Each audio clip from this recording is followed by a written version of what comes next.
Praise the lord. దేవుని నామానికి మహిమ కలుగును గాక. మన ప్రభును రక్షకులైన యేసుక్రీస్తు వారి నామం పేరిట ప్రియ సహోదరులైన వారందరికీ నా ప్రత్యేకమైన శుభాభివందనాలు తెలియజేస్తూ ఉన్నాను. మరొకసారి ఈ విధంగా దేవుడు మిమ్మల్ని కలుసుకోవడానికి, దేవుని వాక్కులను నేను మీకు జ్ఞాపకం చేయడానికి, మనందరం కలిసి దేవుని మాటలను ధ్యానించుకోవడానికి పరిశుద్ధాత్ముడు మనకు చేసినటువంటి సహాయమును బట్టి, మంచి తరుణమును బట్టి దేవుని నేను ఎంతగానో స్తుతిస్తూ ఉన్నాను. సమస్త మహిమ ఘనత ప్రభావములు యేసయ్యకే చెల్లునుగాక. అయితే ప్రియ సహోదరులారా, మీ అందరికీ తెలిసిన విషయమే, మనము నూతనంగా డెన్నీ ఫర్ క్రైస్ట్ అనే యూట్యూబ్ ఛానల్ను ప్రారంభించుకున్నాం. ఆ ప్రారంభించుకున్న యూట్యూబ్ ఛానల్లో దేవుని మాటలను ప్రారంభం నుంచి మనం ధ్యానించడానికి దేవుడు తన కృప మనపై చూపిస్తున్నారు. మొదటి ఎపిసోడ్గా మనం బైబిల్ యొక్క ప్రాముఖ్యత, కొంత వివరణను మనం తీసుకున్నాం. పరిశుద్ధ గ్రంథ ధ్యాన ఆవశ్యకత మనందరం తెలుసుకున్నాం. అయితే ఈ సందర్భంగా నేను మీకు విశ్వాసమును గూర్చినటువంటి కొంత వివరణ, విశ్వాసం యొక్క ఆవశ్యకత ఎంతగా ఉండాలో నేను మీకు తెలియజేయడానికి ఆశపడుతున్నాను. జాగ్రత్తగా ఈ మాటలను వినాల్సిందిగా ప్రభువైన యేసుక్రీస్తు వారి నామం పేరిట మిమ్మల్ని కోరుచున్నాను. ఈ వాక్యాన్ని మనం ధ్యానించుకునే ముందు చిన్న ప్రార్థన చేసుకుని మరి మనం ఈ వాక్య ధ్యానంలోకి వెళదాం. అందరూ కళ్ళు మూసుకున్నట్లయితే ప్రార్థన చేద్దాం. మహాగణుడును, గొప్ప దేవుడును, శక్తిమంతుడు, సర్వాధికారి అయిన దేవ, సర్వ సృష్టికి ఆదియును అంతమునయ్యున్న మా సర్వ సృష్టికి అధిపతి అయిన మా తండ్రి, ఈ సమయంలో తండ్రి ప్రభువా యేసయ్య, నీ వాక్కులను మేము ధ్యానం చేసి వాటి ద్వారా మేము బుద్ధిని, జ్ఞానాన్ని పొందుకోవడానికి, తగిన ఆదరణను మేము పొందుకోవడానికి నీ వాక్యం దగ్గర కూర్చున్న మమ్మల్ని జ్ఞాపకం చేసుకుని నీ వాక్యం ద్వారా మాతో మాట్లాడమని మా ఆత్మల కాపరి రక్షకులను క్రీస్తు వారి నామం పేరిట ప్రార్థించిన మా మనవులను పొంది ఉన్నాము తండ్రి, ఆమేన్. ప్రియ సహోదరులారా, మరి నేను మీకు అంశాన్ని ముందుగానే తెలియజేశాను. విశ్వాసము గూర్చి ఆవశ్యకత, విశ్వాసము ఏ పాత్ర పోషిస్తుంది, అసలు విశ్వాసం అంటే ఏంటి, విశ్వాసము జీవితంలో వచ్చే శ్రమల్లో మరి దేవుడు మనకు తోడై ఉన్నాడు అని వాక్యం తెలియజేస్తుంది. ఎలా తోడై ఉంటాడు అని నేను మీకు కొన్ని విషయాలను జ్ఞాపకం చేయాలని ఈ సందర్భంగా మీ ముందుకు వస్తున్నాను. కాబట్టి జాగ్రత్తగా ఈ మాటలు వినాల్సిందిగా కోరుచూ ఉన్నాను. యాక్చువల్గా ఫెయిత్, విశ్వాసము అనంటే strong belief or trust in someone or something. ఏదైనా ఒక విషయం పట్ల, ఏదైనా ఒక వ్యక్తి పట్ల మనకున్నటువంటి బలమైన నమ్మకమే విశ్వాసం. అది మనము ఆత్మీయ జీవితంలో, క్రైస్తవ్య జీవితంలో, విశ్వాస జీవితంలో చూస్తే belief in the existence of God, దేవుని సామర్థ్యంపై, దేవుని సమర్థతపై, దేవుడు మనకు చేస్తాడన్న విశ్వాసం, నమ్మకంపై మనకున్నటువంటి బలమైనటువంటి నమ్మకం, బలమైనటువంటి ఆశ విశ్వాసము. సాధారణంగా క్రైస్తవ జీవితం, విశ్వాస జీవితం, మానవుని జీవితం విశ్వాసంతోనే ముడిపడి ఉన్నది. విశ్వాసం అనేది క్రైస్తవ్య జీవితంలో కానీ, విశ్వాస జీవితంలో కానీ మనకు బలమైన ఒక మంచి ఆయుధమైనదిగా ఉంటుంది. విశ్వాసం అనేది ఒక బలమైనటువంటి ఆయుధం. మన జీవితాల్లో అనేకమైనటువంటి ఇబ్బందులు, అనేక రకమైనటువంటి కష్టకరమైన పరిస్థితులు, నష్టకరమైన పరిస్థితులు, ప్రతికూల పరిస్థితులు, మనల్ని నాశన కూపంలోకి గెంటేసేవి, గాఢాంధకారపు లోయలలో మనల్ని సంచరించేటట్లు చేసే పరిస్థితులు మనల్ని చుట్టుముట్టినా కానీ విశ్వాస జీవితం కలిగి, విశ్వాసంతో మనం ముందుకు సాగితే నిజంగా ఆ మాధుర్యం, ఆ జీవితంలో ఉన్నటువంటి సార్థకమే వేరు.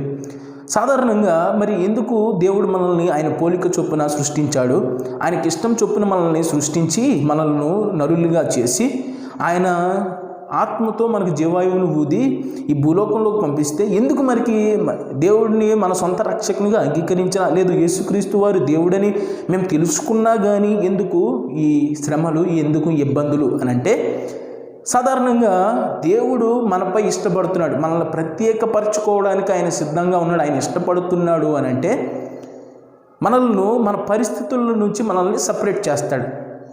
నిజంగా విశ్వాస జీవితంలో వస్తున్న శ్రమలు దేవుడు మనల్ని ప్రత్యేకపరుచుకున్నాడన్న విషయాన్ని మనకు తేట తెల్లం చేస్తాయి. సాధారణంగా ఒక 50 మంది, ఒక 20 మంది వ్యక్తుల్లో మనకు ఒక వ్యక్తిపై ఇష్టం కలిగింది. ఒక వ్యక్తిని మనం ప్రత్యేకంగా చూస్తున్నామంటే తనను మనం ప్రేమతో మరి తనకు మనం దగ్గరికి చేర్చుకుని అతనిపై మనకున్నటువంటి ఇష్టాన్ని మనం తెలియజేసి మరి ప్రత్యేకపరుచుకుని ఇతను నా బెస్ట్ ఫ్రెండ్, ఇతను నా బెస్ట్ పర్సన్ అని మనం తెలియజేస్తాం. అయితే ఇక్కడ ఉన్నటువంటి విషయం మనం గ్రహించాల్సింది ఏంటంటే, దేవుడు మనపై ప్రత్యేకతను చూపిస్తే మనల్ని అన్నిటి నుండి ప్రత్యేకపరుస్తాడు. ఒక్కొక్కసారి మనం ప్రేమించిన వారి దగ్గర నుంచి మనల్ని ప్రత్యేకపరుస్తాడు.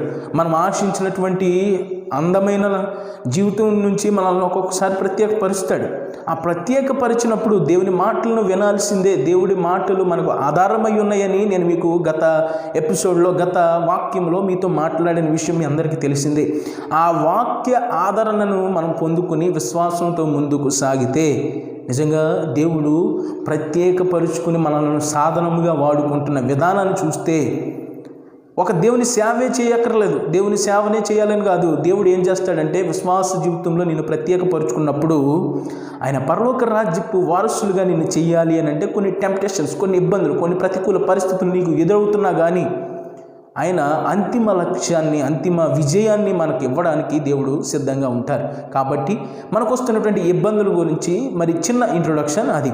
అయితే రోమీలకు రాసిన పత్రిక 13వ అధ్యాయం 14వ వచనంలో భక్తుడు ఏమైనా తెలియజేస్తున్నాడంటే, రాత్రి చాలా గడిచిపోయింది, పగలు సమీపంగా ఉంది కనుక అంధకార సంబంధ క్రియలను విడిచిపెట్టేసి తేజో సంబంధమైన ఆయుధాలను చేత పట్టుకుండని దేవుడు మనకు తెలియజేస్తున్నాడు. ఇక్కడ తేజో సంబంధమైనటువంటి ఆయుధములు అనంటే తేజము అనగా వెలుగు. వెలుగు దేనికి గుర్తు అనంటే సంతోషానికి గుర్తు.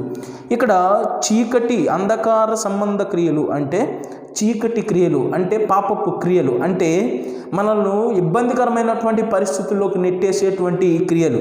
వీటిని విడిచిపెట్టి తేజస్ సంబంధమైనటువంటి ఆయుధములను చేత పట్టుకుని, అంటే మానవుని జీవితం ఒక యుద్ధ రంగం లాంటిది, ఒక యుద్ధ రంగం లాంటిది ఈ మానవుని జీవితం. అయితే ఈ యుద్ధ రంగం లాంటి ఈ మానవుని జీవితంలో తేజస్ సంబంధమైన యుద్ధోపకరణాలు అవసరం. తేజస్ సంబంధమైన యుద్ధోపకరణాలు అని అంటే మనల్ని సంతోషకరమైనటువంటి పరిస్థితుల్లోకి, అనుకూలమైనటువంటి పరిస్థితుల్లోకి, మనల్ని సంతోషపెట్టేటువంటి పరిస్థితుల్లోకి మనల్ని తీసుకువెళ్ళేటువంటి యుద్ధోపకరణాలు మనకు అవసరం. సాధారణంగా యుద్ధం చేసేటప్పుడు న్యూక్లియర్ వెపన్స్ అని, అటామిక్ బాంబ్స్ అని, ఇలా బాంబ్స్ ఎలాగా మనకు మన దేశాల మధ్య ఎప్పుడైనా ఇబ్బంది వచ్చినప్పుడు మా దగ్గర ఈ వెపన్ ఉంది, మా దగ్గర ఈ వెపన్ ఉందని వారు చెప్పినప్పుడు దాన్ని ఎలా ప్రతిఘటించాలి అని శత్రు దేశాలు ఆలోచిస్తూ ఉంటాయి. అంటే ఏంటి, వాళ్ళ దగ్గర బలమైనటువంటి ఆయుధం వారి దగ్గర ఉండబట్టి. ఈ సందర్భంగా నేను మీకు జ్ఞాపకం చేస్తున్నాను, తేజస్ సంబంధమైన యుద్ధోపకరణాలు అంటే మానవుని ఆత్మీయ విశ్వాస జీవితంలో వస్తున్నటువంటి ప్రతి రకమైనటువంటి ఇబ్బందులను, ప్రతి రకమైనటువంటి నష్టకరమైన, ప్రతికూలమైన, అననుకూలమైనటువంటి పరిస్థితుల నుండి మనల్ని విడుదల కలిగించి అనుకూలమైన, సంతోషకరమైన, శాంతికరమైన సమాధానమును మనకు ఇచ్చేటువంటి పరిస్థితుల్లోకి మనల్ని తీసుకువెళ్ళేదే తేజోస్ సంబంధమైన యుద్ధోపకరణాలు. అయితే ఈ సందర్భంగా ఈ తేజోస్ సంబంధమైనటువంటి యుద్ధోపకరణాలు అనేకం ఉన్నవి, కానీ ఇప్పుడు నేను మీకు తెలియజేయాలనుకున్నటువంటి తేజోస్ సంబంధమైనటువంటి యుద్ధోపకరణం ఏంటంటే విశ్వాసము. విశ్వాసము మనకు ఒక డాలుగా ఉండాలి. ప్రియ సహోదరి సహోదరుడా, విశ్వాసము మనకు ఒక బలమైన ఆయుధం వంటిది.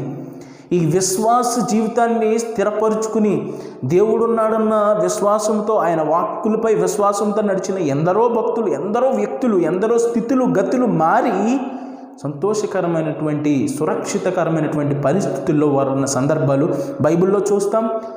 శారీరక జీవితంలో, ఈ లోక జీవితంలో అనేక మంది వ్యక్తుల టెస్టిమోనీస్ అంటే అనేక మంది వ్యక్తుల సాక్ష్యాలను బట్టి మనం చూడొచ్చు. ఆ రోజు నోవాహు, మనము పరిశుద్ధ గ్రంథమైన బైబిల్లో మనము చూసినట్లయితే విశ్వాసం అనేది, హెబ్రీలకు రాసిన పత్రిక 11వ అధ్యాయం 1వ వచనం మనం చూసినట్లయితే విశ్వాసం అనేది నిరీక్షించబడు వాటి యొక్క నిజస్వరూపము. ఎస్, విశ్వాసము అనేది మన జీవితాల్లో మున్ముందు జరగబోయే కార్యాలు, సఫలీకృతమైనటువంటి కార్యాలు, సంతోషకరమైనటువంటి కార్యాలను బట్టి మనం నిరీక్షణ, మనం వెయిట్ చేస్తున్న దానికి ప్రతిరూపమే ఈ విశ్వాసం. నిజంగా ఆ రోజు హెబ్రీ రాసిన పత్రిక 11వ అధ్యాయం 5-6 చూస్తే విశ్వాసము దేవుని ఇష్టలుగా మార్చింది. హనోకు చూస్తే దేవునికి అనుకూలముగా దేవుని యందు నిరీక్షణ కలిగి దేవునితో నడిచిన వాడు హనోకు. మరణము ఎరగలేదు అతను. అసలు మరణం అనేది అతను చరిత్రలో లేకుండా దేవుడు సాక్షాత్తు తీసుకువెళ్ళిపోయాడు. నిజంగా ఈ సందర్భంగా నేను మీకు జ్ఞాపకం చేస్తున్నాను, హనోకు విశ్వాసము యందు నమ్మకంగా నమ్మిక ఉంచి స్థిరంగా ఉన్నాడు. విశ్వాసము కలిగి ఉన్నాడు. హనోకు అనే వ్యక్తి దేవునితో నడిచాడు. విశ్వాసమును బట్టి దేవునికి ఇష్టడుగా పిలువబడ్డాడు. ఈ సందర్భంగా నేను జ్ఞాపకం చేస్తున్నాను, విశ్వాసము కలిగి మన జీవితాలను జీవిస్తే మనము దేవునికి ఇష్టలుగా మార్చబడతాం. దేవునికి ఇష్టలుగా మార్చబడితే సాధారణంగా ఒక ధనికమైన వ్యక్తో లేకపోతే ఒక పేరు ప్రఖ్యాతులు కలిగినటువంటి వ్యక్తికి ఇష్టకరంగా మనం ఉంటే మనకి ఏదైనా చిన్న ఇబ్బందులు వస్తే మనకు సహకారంగా ఉంటారు. ఇంతటి బలిష్ఠులైన వారు, ఇంత సామర్థ్యం కలిగిన వ్యక్తులు, అనేక మంది వ్యక్తులు కూడా సరిపోయినటువంటి సామర్థ్యము కలిగిన బలమైన దేవునికి మనం ఇష్టంగా ఉంటే మనకు సమస్యలు ఏవి మనల్ని ఇబ్బంది పెడతాయి. ప్రియ సహోదరి సహోదరుడా, విశ్వాసము కలిగి ఉందాం, దేవునికి ఇష్టలుగా మార్చబడదాం. ఇంకొకటి, విశ్వాసము మనకు కాపుదలగా అండగా వచ్చేటువంటి భయంకరమైనటువంటి ఉపద్రవములను మనకు ముందే తెలియజేసి మనల్ని సంతోషకరమైనటువంటి పరిస్థితుల్లోకి తీసుకువెళ్తుంది. ఉదాహరణ చూద్దామా? నోవాహు అండి. నోవాహుని దేవుడు పిలిచి అయ్యా బాబు, ఒక ఓడను తయారు చెయ్యి, ఆ ఓడలో నీ కుటుంబాన్ని మొత్తం పెట్టుకో, ఈ భూమి బలాత్కారంతో నిండిపోయింది, ఈ భూమి బరి తెగించి పాపములు చేస్తుంది, ఈ మానవులకి సువార్త తెలియజేసిన వారిని మాట వింటలేదు కాబట్టి, ఈ సువార్తను తెలియజేసిన మాట వింటలేదు కాబట్టి నాకు ఇంకా కోపం వచ్చేసింది. ఇంకా ఎంతకాలం నేను ఒప్పుకోవటం? కోపం వచ్చేసింది. నువ్వు నీ కుటుంబం ప్రతి జంతువుల్లో ఒక ఆడ జంతువు, ఒక మగ జంతువు, నేను మొత్తం అన్ని జాతుల జంతువులన్నీ తీసుకెళ్ళి ఓడలో ఉండండి. 40 రోజులు పగలు రాత్రి నేను గొప్ప భయంకరమైనటువంటి వర్షాన్ని కురిపిస్తాను, నీ కుటుంబాన్ని నేను సురక్షితంగా ఉంచుతాను అని నోవాహు తెలియజేసినప్పుడు, నోవాహు దేవుని మాటలను బట్టి ఆ మాటలను విశ్వాసంతో నిలబెట్టుకుని, ఆ విశ్వాసాన్ని స్థిరపరుచుకుని, ఆ విశ్వాసంతో ముందుకు సాగి దేవుడు తనకి అప్పగించినటువంటి ప్రతి పనిని చేశాడు. నోవాహు కుటుంబం, ఆ దేశ ప్రజలు, ఆ పట్టణ ప్రజలు, ఆ చుట్టూ ఉన్న ప్రజలందరూ నిజంగా నాశనం అయిపోయారు. కానీ నోవాహు కుటుంబంకు రక్షణ కలిగింది. నోవాహు కుటుంబంకు దేవుడు ఆదరణగా ఉన్నాడు. నోవాహు కుటుంబంకు దేవుడు ధైర్యంగా ఉన్నాడు. నోవాహు కుటుంబంకు దేవుడు శాంతి సమాధాన కర్తగా ఉన్నాడు. ప్రియ సహోదరి సహోదరుడా, ఈ సందర్భంగా నేను మీకు జ్ఞాపకం చేస్తున్నాను, విశ్వాసము కలిగి ఉంటే దేవుడు ఖచ్చితంగా మనల్ని సురక్షితంగా కాపాడుతాడు. మనకు కాపుదలుగా ఉంటాడు, మనకు భద్రతగా ఉంటాడు.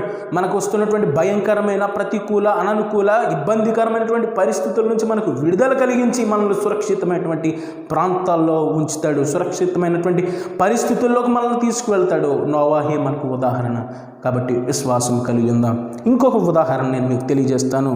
విశ్వాసము కలిగి జీవిస్తే ఊహించని రీతుల్లో, ఊహకు అందని రీతుల్లో దేవుడు మనకు అద్భుత కార్యాలు చేస్తాడు.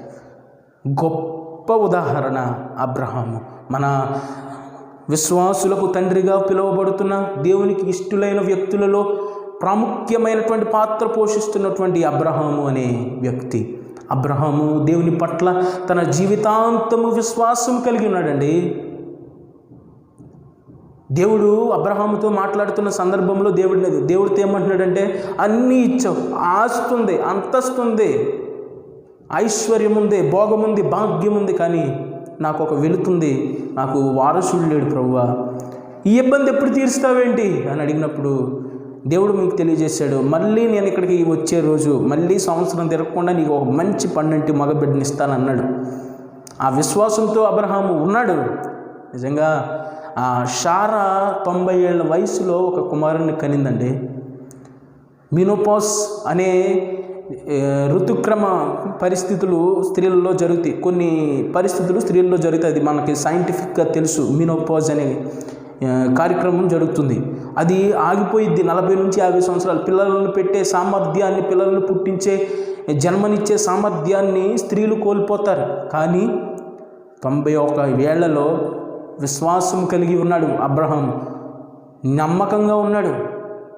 దేవుని మాటల పట్ల విశ్వాసం కలిగి ఉన్నాడు. అదే అతనికి నీతిగా ఉంది. దేవుడు అతని నీతిని బట్టి, అతని విశ్వాసాన్ని బట్టి, అతని నమ్మకాన్ని బట్టి ఊహించని రీతిలో అతనికి పిల్లలను బహుమానంగా ఇచ్చాడు. ఇదే అబ్రహాము ముందుకు పోతే విశ్వాసము కలిగి తన జీవితంలో ఉంటుంటే దేవుడు తన విశ్వాస పరీక్షను పెడదామని చూసి అబ్రహాముని ఏమంటున్నాడంటే, నీకు ఒక్కగానొక్క కుమారుడు ఉన్నాడు కదా, అతను నాకు బలిచ్చే అబ్రహాము అని అన్నప్పుడు మరో మాట పలకకుండా, ఇదేంటి అసలే వయసు కాని వయసులో పిల్లల్ని ఇచ్చావని నేనేదో సంతోషపడుతుంటే, నేనేదో నాకు వారసుడు దొరికాడని నేను ఆనందపడుతుంటే, ఇప్పుడేమో ఉన్న అబ్బాయిని కూడా ఉన్న అబ్బాయిని కూడా నాకు బలి ఇచ్చే అంటున్నావేంటి ప్రభా అని అనలే. దేవుడు పిలుపుని అందుకున్నాడు, దేవుని మాట పైన విశ్వాసం ఉంచాడు. ఇదేంటి నాకు వస్తున్నటువంటి బహుశా అనుకుని ఉంటాడు, అసలు ఊహించని టైంలోనే పిల్లోడిని ఇచ్చాడు దేవుడు నాకు, ఇప్పుడు ఇచ్చేయమంటున్నాడు దేవుడు, ఏదైనా మేలు నా కోసం దాచి ఉంచాడేమో అన్న విశ్వాసం కలిగి బహుశా ధైర్యంగా వెళ్ళి నిజంగా బలి ఇస్తానికి రెడీగా ఉంటే, అబ్రహామా నీ ఒక్క కుమారుడిని కూడా ఇవ్వడానికి వెనుక తీయలేదు. ఎంత గొప్ప విశ్వాసం నీది, నీ సంతానమును ఆకాశ నక్షత్రముల వలె ఇసుక రేణువుల వలె విస్తరింపజేస్తాను అని అన్నాడు. అదే మనమే అబ్రహాము సంతానం. ఆ అబ్రహాము సంతానంలోనే దేవుడు కూడా మనుష్య కుమారుడిగా పుట్టాడు. ఎంత గొప్ప ధన్యత అబ్రహాం పొందుకున్నాడు. ప్రియ సహోదరుడా, విశ్వాసము కలిగి ఉంటే ఎంతటి భయంకరమైన ప్రతికూలమైన అననుకూలమైనటువంటి పరిస్థితుల నుంచి కూడా దేవుడు మనల్ని తప్పక తప్పిస్తాడు. మనకు దేవుడు విశ్వాసం కలిగి ఉంటే దేవునికి మనం ఇష్టలుగా మార్చబడతాం. విశ్వాసం కలిగి ఉంటే ఎంతటి ప్రతికూల ఇబ్బందికర అననుకూల అశాంతిమయ పరిస్థితుల్లో నుంచి అయినా మనకు ముందుగానే గ్రహింపును దయచేసి మనల్ని తప్పిస్తాడు. విశ్వాసము కలిగి ఉంటే ఊహించని రీతుల్లో ఊహించని విధంగా మేళ్లతో తృప్తిపరుస్తాడు. ప్రియ సహోదరుడా, ఈ సందర్భంగా నేను మీకు జ్ఞాపకం చేస్తున్నాను. దేవుని మాటలు, దేవుని వాక్య ఆవశ్యకతను నేను మీకు తెలియజేశాను. దయచేసి ఆ మాటలను బట్టి ధైర్యం పొందుకుని, ఆ మాటలను బట్టి విశ్వాసం కలిగి ఉంటే ఆయన నమ్మదగిన వాడు, నీతిమంతుడు, మనలను ప్రతి రకమైనటువంటి ఇబ్బందుల నుంచి తప్పించగల సామర్థ్యము కలిగిన దేవుడు మన దేవుడు. సామర్థ్యము కలిగిన ఆ దేవునిపై మనం విశ్వాసాన్ని కలిగి ఉందామా? సామర్థ్యము కలిగినటువంటి ఆ సర్వ సృష్టికి ఆదిను అంతమునై ఉన్న సర్వ సృష్టికి అధిపతినై ఉన్న సర్వ సృష్టికి ఆధారమై ఉన్న దేవుణ్ణి మనం విశ్వాసంతో ఆయన కోసం ఎదురు చూద్దామా? వస్తాయి విశ్వాస జీవితంలో అనేకమైనటువంటి ప్రతికూల పరిస్థితులు వస్తాయి. నేను మీకు ముందుగానే తెలియజేశాను, ఇంట్రొడక్షన్ చెప్పేటప్పుడే.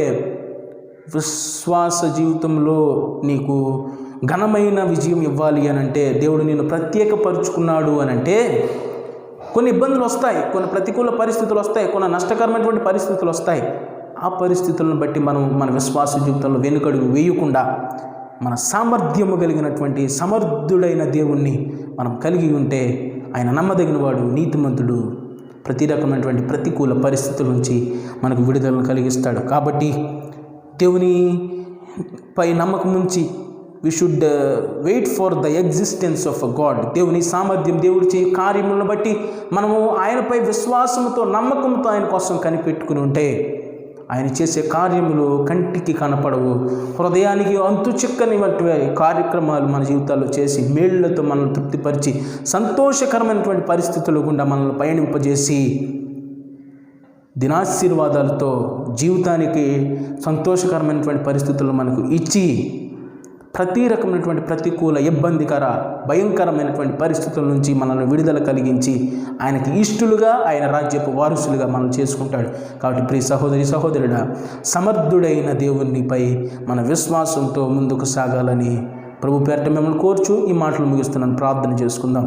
మహాగణుడును, గొప్ప దేవుడును, శక్తిమంతుడును, సామర్థ్యం కలిగిన మా దేవ, మా యేసయ్య, మా ప్రభువ, మా పోషక, మా రక్షక, ఈ సందర్భంగా విశ్వాసం యొక్క ఆవశ్యకత మేము తెలుసుకున్నాం. విశ్వాసం కలిగి మేము జీవిస్తే మేము మీకు ఇష్టలుగా మార్చబడతాం. విశ్వాసం కలిగి మేము జీవిస్తే భయంకరమైన ప్రతికూల ఇబ్బందికరమైనటువంటి పరిస్థితులు మాకు ముందే తెలియజేసి మమ్మల్ని ప్రిపేర్ చేస్తారు. మీరు విశ్వాసం కలిగి జీవిస్తే ఊహించని రీతుల్లో, ఊహించని విధంగా మీళ్లతో తృప్తిపరుస్తావు. అట్టి విశ్వాసము మేము కలిగి జీవించుటకు కృపనివ్వమని మా ఆత్మల కాపరి రక్షకులను క్రీస్తు వారి నామం పేరిట ప్రార్థించిన మా మనవులను పొంది నాము తండ్రి. ఆమేన్, ఆమేన్, ఆమేన్.